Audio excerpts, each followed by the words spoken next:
Welcome to the 13 comics of Halloween. Welcome back to another 13 comics of Halloween. And this time we're doing The Tomb of Dracula number 10. Blah, blah, which, yeah, blah, blah, blah. But it doesn't, which doesn't seem like consequential at all or like important. But this is actually. I specifically suggest this, Matt, because I had read this one before. Yeah. Because one of my favorite comic characters is Blade. Yes, and this is the first appearance of Blade. Was in Tomb of Dracula number 10. And it is definitely not the Blade that you think of right away. Matter of fact, probably nobody thinks of this right away. Well, I mean, this is 70s, right? Yeah. It's written in the 70s. It is, I mean, he is a jive talking, Dracula slaying mother trucker or whatever, you know, like that's, he definitely has very 70s stereotypical. But he still seemed way cooler than some people do. Yeah, but. I mean, he talked like that more in his mind in the when he's like doing inner monologue, inner dialogue. Yes, yeah, it wasn't so much when he was actually talking to people. He's not like, Dracula, you jive turkey, get ready to get slayed. Yeah, maybe the only thing he says that's kind of like that, he's like, you dig? You like, dig? He would say dig a lot, but other than that, like, only in his mind to himself would he talk a lot of jive. But in the rest of it, it was, and I only call it that because of Airplane. I don't know. Yeah. I don't know what the actual term is for it, but I'm gonna say he's jive talking. Stewardess, I speak jive. Yeah, that's a great joke. But watch Airplane if you haven't seen Airplane. It's funny. Anyway, so this back to this issue right away. Like the thing I noticed first off in this was the cover has Blade fighting Dracula, who's like got a woman in his hands, and he's got a red or brownish burgundy-ish jacket on. And this is the actual cover. That was the original cover.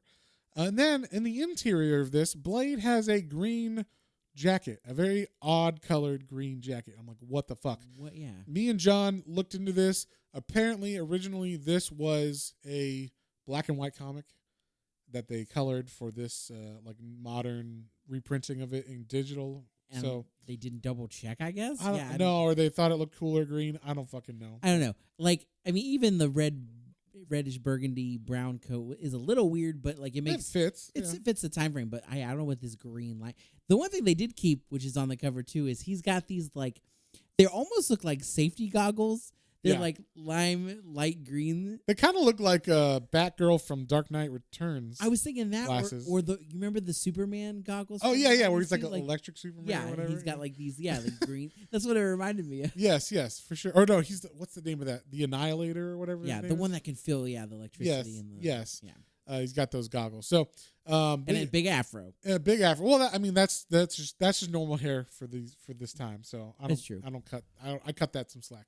But so right away in this, the name of this issue is called "His Name Is Blade," and we see two characters are in the Mediterranean. They're in some country. I don't know what country, but they're on a dock in a European country on the Mediterranean. And they're going to go to America, and they're running away from their families. And they're like, damn it, we're going to get married in America because our families won't let us here. And we're going to be in love, and it's going to be great. And then as they're on the docks, three vampires that are bats turn into vampire humans and then like try to attack them. And then as they're being attacked, all of a sudden Blade shows up and he's like, I'm the vampire killer. And so we see, and I actually like this a lot. His main weapon, he doesn't have like the arsenal that he has in the movies. In the movies or anything like that. He has wooden stakes, but they're not stakes. They're not stakes. They're knives made of teak. They're teak knives, and they make sure that you know that like multiple times. So they're made of wood, so he can stab them. And I guess he always stabs in the heart or something. So, but yeah, he just takes them out pretty much. He and they don't really say that he's also half vampire in this or anything. Yeah, I don't know if that was it necessarily originally in the beginning. He's just the vampire slayer for sure. Yeah. I don't know. Like I don't think that he's a vampire at first right away. He's half vampire until a little bit later. Okay, so like maybe this is his first appearance. They haven't gotten into his backstory yet. Yeah. But later on, I guess they say that he's half vampire. But in this one, they don't mention it at all. And he's just, oh, you know what? I bet this is what this is supposed to be. This coat. They colored this coat green. I think it's supposed to be an army jacket, if I had to guess, because the way it looks in some of these panels is very like I went to surplus store Army and bought surplus it. store? But it's the wrong color green. Yeah, it's not So like a darker army green. It's almost like like a lime vibrant green. lime green. Yeah. So, but I think that's what they were going for. But anyway, he's stabbing these vampires with his teak knives, and they're getting killed. And then all of a sudden, this old man comes out and is like, you ruined my plan, Blade. You keep ruining all my plans. And These were the Legion of Dracula, and I was going to finally get him. yeah. And then we find out that is Jonathan Harkness from, if you remember, he Harker. was Harker. I'm sorry, Harkness. Harkness. Harker from Dracula. Yeah, from that was the a original cool book. Yeah. Or if you know him from the Keanu Reeves movie, he's Whoa, Keanu it's Reeves. Dracula. I'm Jonathan Harker. And so, yeah. So that's the only bad thing about that movie. Everything else in that Dracula is perfect. Why for Dracula? That's his accent. So anyway, Jonathan Harker is mad at him. He's in a wheelchair though, so I don't know what he was going to do to Dracula, but he had a plan where he was finally going to kill Dracula, and Blade stepped on his toes. Blade's like, you've been trying to kill Dracula for 60 years. Yeah, you can't do shit, you jive turkey. And then he's like, you know what? Maybe he does get it. He doesn't do it my way, but he does get it done his own. That's way. So I thought that was cool that they like you know what? Oh, it's okay. Yeah. Yeah. Actually, I felt like no one was really being condescending to him in this. I actually felt like this was pretty good for a comic written in the 70s starring a black person. I didn't feel like any of it was really like the people are talking down to him. Yeah, that's true. Whatever. Nobody really. Yeah. Everybody just kind of treats him like, oh yeah, you're Blade, that badass, right? So I thought that was nice. It was like Marv Wolfman, who wrote this, did a good job. Unlike, what did we read by him? Oh, the Teen Titans episode. He sucked at that issue or that episode, but we liked him in this one. And also, Gene Colan does the art in this, and he did a good job. Yeah, the art looks cool. Yeah. So, and then we cut to a boat in the middle of the Mediterranean, and it says it's 700 miles south and east. So this is weird. I don't know how Blade figured this out, but Blade knows that this ship has Dracula. He somehow figured it out. We don't know how, but he does. And we cut to this ship, and it's like there's a bunch of Hollywood people and stars on this ship.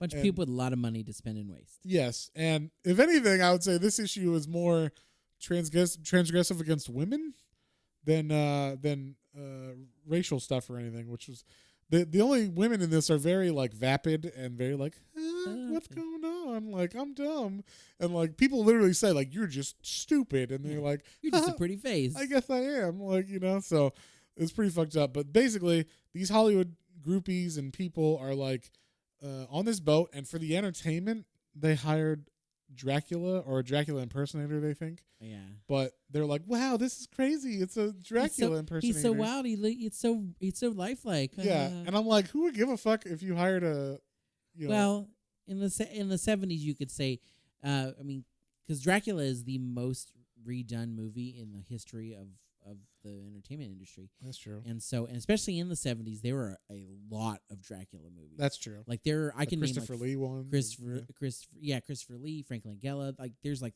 4 or 5 Dracula. Yeah. In that time frame for sure. Okay, well then that's why they're like the starstruck. Huge around that. So. Well, yeah, but they're all Hollywood people. I'm also a big Dracula nut, so. Well, you would think that these Hollywood people wouldn't give a fuck about a like pretender, I don't know. Maybe they're like, wow, he looks so realistic, and maybe he could be in our movie or something. But I don't know. Maybe. Anyway, it's the real Dracula, but they don't know that, and so he has it in his mind. He's gonna, I guess, kill some of these people, but like I think he just wants to like get influence over these people because there's princes on the boat, like Saudi Arabian princes and stuff, or at least like Middle Eastern princes. I don't know. And there's like a lot of influential people, so I think he's trying to like get his claws into some of these influencers. I think so. I think that seemed like kind of his plan is like he's definitely like, oh, some of these people are going to be my lunch, and some of these people maybe like they can help. Yeah, me have influence in like.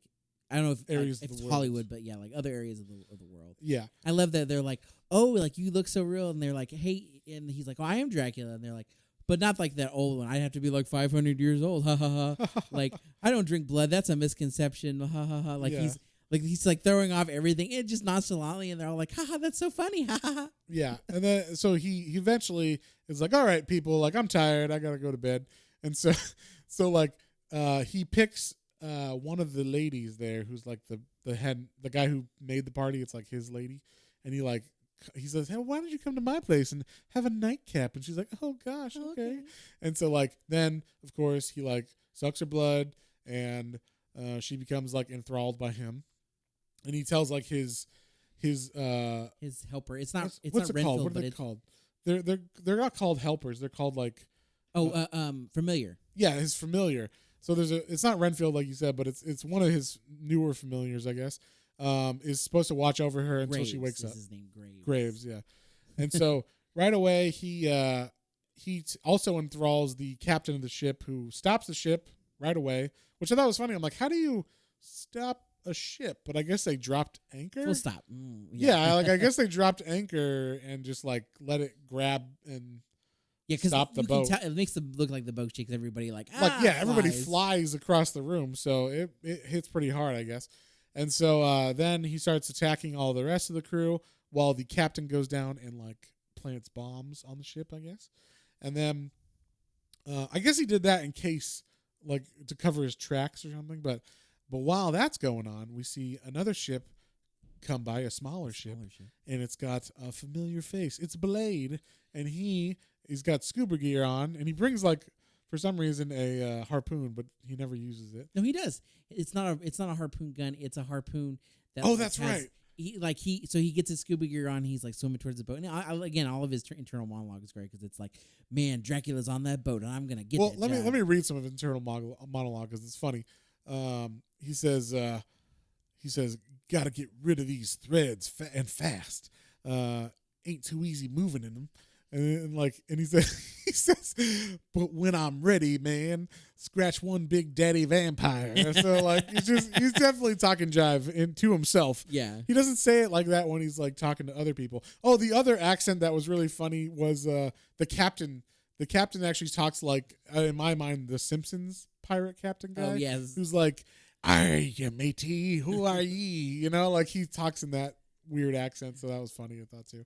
But basically, he uses when he's in the water, he uses the gun. It's like a cable, and like a bat, like the bat grappling hook or whatever. He uses like that, so he's able to get on the ship with that, and then everybody, he's like, "Okay, everybody, like onto the boats," and then one of them, it's weird. It's like the Saudi prince or whatever. He pulls out a cross and he's like, "You're no match for my Christian cross." I'm like, wow, he didn't do much research on this one, but you would think it would be like the Muslim crescent or something, but like, no, it's the Christian cross, and he pulls it out and he's like, "This will destroy you," and it actually like backs Dracula up, which I thought was weird. Apparently, Dracula isn't like immune to the cross or like as powerful in this. In different interpretations, especially in this time, like a lot of time, it's like. It's actually like scared, but he's like, don't put that near me. So they actually like start to wrestle him back, and then out of nowhere, we cut back to the room where the woman is under his thrall, and his familiar Graves is waiting there, and he's like, "I hear them attacking the master, but he told me to stay here, but I can't leave the girl, but I can't not help a master. What do I do?" And then his decision is made for him because the woman wakes up and she knocks him out, and she's like, "I must help my love, Dracula. I am coming to you. I'm coming, my love." Yeah, and so she comes to like help him out, but he doesn't need help because he's Dracula, and so these are just humans. So he turns into a bat and he like kind of starts flying around, and he's like, "How dare you humans think you can hurt Dracula?" But then as he does, he is met by Blade. Blade comes in and is like, "You jive turkey, I'm going to stab you with my teak knives." He says it a lot. He says, "My teak knives." So we just make sure we know these are not regular bladed knives, and that's why they are colored brown. Not. Yeah, he's got like a thing across his chest with like several of them in it. Yeah, also underneath his scuba suit, he was wearing the same jacket and jeans and bell bottoms and everything that he was wearing before. So pretty interesting. You're wearing all that underneath all your stuff. But anyway, so he fights Dracula, and like he's going toe to toe. He's not having any problem. That's why I thought it was weird that they didn't mention like, "I'm half vampire too." Well, they go toe to toe, but then Dracula gets the upper hand for a sec until his like the enthralled woman comes in and is like, Dracula, and Dracula's like, what are you doing here? Yeah, and like distracts him, and then he's able to. He like basically throws the woman at her he throws the woman at Blade to distract him, and he's like, anyway, you're all gonna die. I made the captain make the ship explode, and he like turns into a bat and tries to fly away, and then as he does, he does fly away, and the Blade's like, all right, everybody, we got to get off the ship before it explodes. And they're like, some of the people are like, I don't know how to swim. And he's like, no, never. Too bad. Yeah, never like or never better time to learn than now, mister. And he like throws him off. Throws him off into the ocean, which was fantastic. And then, and then it's funny, the girl, before he throws her off, is like, oh my God, I can't believe what I did. You know, like she's not enthralled anymore because I guess Dracula flew away. And then, so they jump off. And then the familiar, Graves, is like, Master, please don't leave me. Don't leave me. And then boom. Yeah, and then it blows up, and he's like, "Oh well, I guess he killed him," or like doesn't care about him. Yeah, he got another familiar. He doesn't have time for these familiars. And then that's it. That's like the end of the issue, and they're all in the water, and they're not like on a boat or anything. So I don't know if they get picked up by someone. But it is cool that they make Blade definitely be strong and go toe to toe with Dracula. So yeah, so that makes sense. That later on they'd come up with the idea that he's not just a human; he's a half vampire or something. So I wonder how long it takes for that to get I don't know. We'll have to. I'm probably gonna double check that because I don't remember offhand. Yeah, but anyway, what would you give this one, John? Well, again, I'm a big vampire and Blade guy, so I'm probably gonna be a little higher. I'm gonna go with an 8 on this. And also, we're grading on kind of a curve because it's a 70s. Because it's 70s. And I won't grade it on the art because the art is recolored and it's not with the original intent. So I'm gonna say, for a 70s issue, this reads fast. It wasn't like hard to read. And everything made sense, and it like had a good story. It was a good introduction of Blade, so I'm gonna give it a solid 7. Nice. As far as like reading from an older issue, because some of those old issues that's true. Sometimes can be difficult. Yeah, sometimes there's more writing on it. It's like than it needs to be. Yeah, like sure. This was good enough to where like Blade doesn't talk out loud too much. When he talks, it's mostly, and those are the ones where there's not action, so you don't need to have the bubbles. Yeah, and there wasn't like description everywhere on every panel. It was like they let the art speak for itself. That's true. There wasn't a lot, and there wasn't even a lot of like blam, kablow moments. You know. Yeah, and actually, not too much onomatopoeia going on. So that was cool. So I give it a 7. You give you said an 8. An 8.